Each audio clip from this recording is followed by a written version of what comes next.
안녕하세요. 2023 프로그래머스 데브 코스 AI 트랙의 6조인 아이코스 팀의 최종 프로젝트 발표를 맡게 된 이다영이라고 합니다. 저희 조는 이번 최종 프로젝트에 풍경 사진을 방해하는 간판 커스텀하기라는 주제를 가지고 와봤는데요. 주제에 대한 조금 더 자세한 설명은 뒤이어 천천히 해드리도록 하겠습니다. 이번 발표의 목차는 다음과 같은데요. 첫 번째, 최종 프로젝트의 개요에서는 프로젝트의 주제를 선정하게 된 배경과 이 주제를 선정하고 나서 뒤따라올 여러 기대 효과들에 대해 이야기할 것입니다.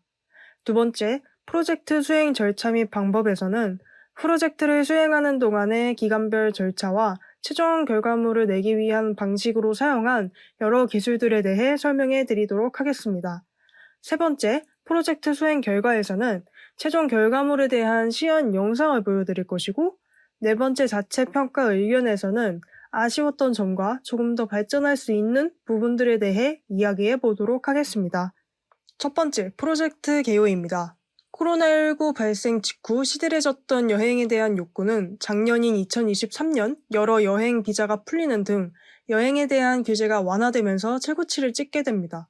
실제로 2023년 7월에는 2022년 같은 달과 비교해 봤을 때 219% 증가한 215만 3,857명이 출국하고 2023년 상반기에는 1,209만 명이 해외 관광을 나간 통계가 있으며 반대로 해외에서 국내로 들어온 관광객 수 또한 코로나 발생 이후 처음으로 7월 한 달에만 100만 명을 넘어선 수치를 보여주고 있습니다. 이렇듯 여행객이 늘어남에 따라 함께 늘어나게 되는 것들에는 다양한 것들이 있지만 저희는 늘어나는 사진의 양에 대해 이야기해 보려고 합니다. 실제 설문조사 결과 Z세대 여행객의 4분의 1이 휴가, 즉 여행을 간 동안 매일 50장 이상의 사진을 찍고 여행객의 40%가 찍은 사진을 SNS에 공유한다는 결과를 담고 있습니다. 즉, 여행객이 늘어나면서 그들이 찍은 사진의 양 또한 함께 증가하였고, 저 또한 여행을 가게 되면 사진을 많이 찍는 입장으로서 다양한 풍경 사진을 찍은 뒤 SNS에 공유하기 위해 점검할 때마다 느끼는 어떠한 아쉬움 때문에 이 프로젝트 주제를 선정하게 되었는데요. 그것은 바로 풍경 사진을 방해하는 간판에 대한 아쉬움이었습니다. 분위기 좋은 가게나 풍경을 찍을 때면 원하는 각도와 위치를 잘 잡는다고 해도 꼭 아쉽게 간판이 프레임의 한 구석을 차지해 업로드를 포기하는 일이 많았습니다. 어떨 때는 간판의 글씨체와 분위기가 풍경에 잘 맞아 사진을 찍었다가도 나중에 다시 확인해 볼 때는 간판 속 문구가 감성을 깨 눈물을 머금고 사진을 지워야 하는 일도 있었습니다. 그럴 때마다 간판의 글씨체와 분위기는 그대로 살린 채 문구만 내가 원하는 걸로 바꿀 수 있다면 좋을 텐데 라는 생각을 했었는데요. 이번 최종 프로젝트를 준비하면서 이런 문제를 직접 해결해보고 싶다고 제안하여 팀원분들과 함께 프로젝트를 진행하게 되었습니다. 이 프로젝트를 진행하면서 저희는 현 세대에서는 개인의 유니크함을 중요하게 생각하기 때문에 나만의 커스텀 사진을 만들어낼 수 있다는 것 자체에 큰 메리트가 있다고 생각했습니다. 그리고 선정한 주제에 관하여 간판을 아예 지워버리는 방식도 있지만 간판이 내는 감성을 그대로 살린 채 문구만 바꿔준다는 것에 집중하였고, 그래서 티나지 않게 글씨체를 잘 카피해내는 모델을 찾아내는 데에 성공하였습니다. 또한 사용자가 원하는 글귀를 적용할 수 있고 간판뿐만 아니라 포스터나 명함 등의 스타일에도 적용 가능하여 다양한 형식 안에서의 변형을 시도해 볼 수 있습니다. 이 모든 활용들을 웹에 사진을 올려 손쉽게 편집하고 다운로드 받을 수 있는 서비스로 제공해 보다 많은 사용자들이 쉽게 접근할 수 있는 환경을 만들어 보고자 합니다. 두 번째, 프로젝트 수행 절차 및 방법입니다. 저희는 순차적으로 프로젝트를 기획하고 주제를 선정한 뒤 카피력이 좋은 논문을 찾아 학습했고 해당 논문 속 모델을 구현해 본 뒤 그 모델을 서비스로서 사용자들에게 제공할 수 있게 웹을 구축해 배포하는 흐름으로 최종 프로젝트를 수행하였습니다. 이 프로젝트에서 사용한 모델은 UDIF 텍스트라는 모델로 뒤에 조금 더 자세히 설명해 드리겠지만 간단히 소개만 하자면 자체 텍스트 인코더 모델을 사용하여 보다 높은 성능으로 글씨 변형을 수행하는 모델입니다. 저희는 이 모델을 웹과 연결한 뒤 AWS 서버를 통해 배포하는 방식을 사용하였습니다. 기본적으로 텍스트 투 이미지, T2I, 즉 텍스트를 이미지화시키는 모델들은 디퓨전 모델과 클립 모델을 사용하여 만들어지는데요. 확산 모델은 이미지 생성 모델로 이미지 데이터에 노이즈를 더하고 빼는 방식으로 학습하고, 클립 모델은 대규모 데이터셋을 활용해 유사한 데이터와 유사하지 않은 데이터를 저차원 공간 안에서 거리를 떨어뜨려 놓음으로써 학습하는 모델입니다.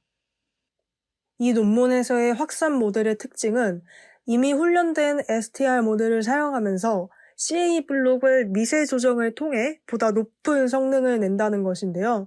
다양한 확산 모델의 예시를 들어 설명하면서 각 모델들의 성능을 내기 위해 조절했던 요소가 CA라는 것을 강조한 연구진은 이 모델에도 해당 방식을 사용했다고 밝혔습니다.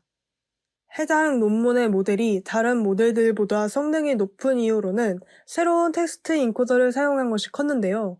기존 텍스트 인코더는 개별 문자의 구조를 인식하지 못했지만 UDIF 텍스트 모델의 텍스트 인코더에서는 단어가 인덱스에 매핑된 다음 코드북이라는 새로 도입된 요소를 통해 임베딩으로 변환되어 트랜스포머를 거쳐 최종 출력을 생성해 보다 높은 성능을 내는 데에 성공하였습니다. 본 논문에서는 라이온 OCR과 ICDAR13 그리고 텍스트셋 등의 다양한 데이터셋을 사용했지만 저희는 이 중에서 라이온 OCR만을 사용하여 서비스 제공을 도전해 보았습니다. 라이온 OCR만을 학습 모델의 데이터셋으로 사용한 뒤에 재구성력과 편집력을 다른 베이스라인이 될 법한 모델들의 성능과 비교한 수치는 다음과 같습니다. 다른 모델들에 비해 해당 논문의 성능이 확실히 뛰어난다는 것을 확인할 수 있는데요. 낮을수록 높은 유사도를 측정해내는 FID와 LPIPS 평가 지표에서도 유의미하게 낮은 값을 도출해냈습니다. 이는 비슷한 스타일의 문구를 덮어 씌우는 과정에서 비어있거나 덮어야 하는 백그라운드의 이미지를 원본의 이미지와 흡사하게 만들어냈음을 의미합니다. 수치보다도 실제 결과 이미지를 보게 되면 그 성능에 대한 차별점은 극명합니다. 스타트라는 단어를 엠버로 변형하는 방식에서 다른 모델들은 아예 변형이 일어나지 않거나 기존 글씨체와 전혀 어울리지 않는 글씨를 만들어냈습니다. 하지만 UDIF 텍스트 모델에서는 기존의 글씨체를 유사하게 따라하여 새로운 글씨를 잘 생성해낸 것을 확인할 수 있었습니다. 세 번째, 프로젝트 수행 결과입니다. 저희 서비스는 배포한 웹사이트에 들어가게 되면 이미지를 업로드하는 영역과 원하는 글귀를 적어넣는 부분이 존재합니다.